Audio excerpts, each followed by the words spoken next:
Hi, this is Eric with Motion Workshop. In this tutorial, I'll be showing you how to use our shadow motion capture system with our hybrid tracking kit, in this case using SteamVR and the HTC Vive tracker and base stations. First, let's look at the shadow wearable system on the belt. It's important to wear the belt in the proper orientation. On the right front hip is the shadow wireless controller, and on the left front hip is the battery pack. From the controller, find the cable which passes around the right hip to the lower back. This connects the hip sensor worn directly over the spine. The hip sensor must be oriented as shown here, with the rubber side pressed directly against the lower back.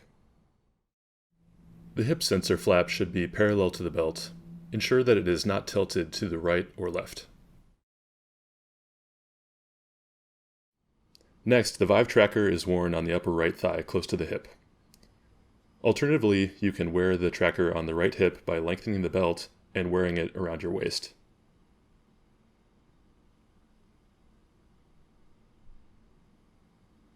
To begin setting up the hybrid tracking kit, first locate the two Vive base stations. Each one has a unique ID printed on its back in the upper right by the QR code. Find the base station with the lowest alphanumeric ID, and with a piece of tape label this base station. This will be used later when you set the rest pose or T-pose. Next, pick one base station powered on. With the tweezers or a paperclip, insert it into the small hole until you feel a tactile button click. Then power cycle the base station. This will change the base station's wireless channel so that both base stations will not interfere with each other. You only need to do this once. Next, use a piece of tape or a ruler and mark a line on the ground between the two base stations. This line can be anywhere in the tracking volume, but it must be parallel to the line between the two base stations.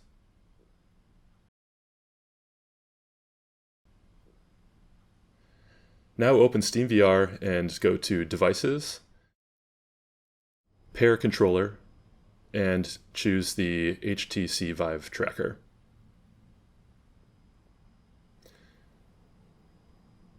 Press and hold the button on the top of the tracker until the LED begins blinking blue. The LED will turn solid green once the tracker is paired. You can now see the two base stations and the tracker listed in the SteamVR window. For the next step, place the tracker on a surface so that it's visible to both base stations. Next, select Room Setup from the menu and choose Standing Only. Click Next, Calibrate Center, and click Next again. Now calibrate floor, and click Next, and with that you're done. Now power on the shadow system by plugging in the USB battery pack, and once it's booted, go to your system's Wi-Fi list and connect to Shadow. Open the Shadow app and go to the Settings tab.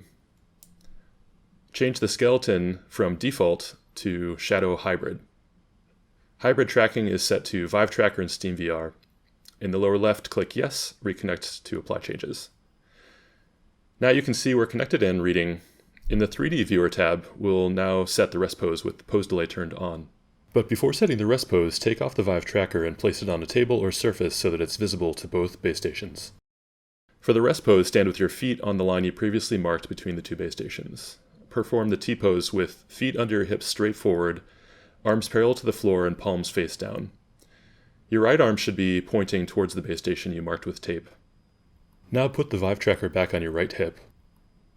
That completes the setup process, so you can now record data with Shadow Hybrid tracking. Thanks for watching.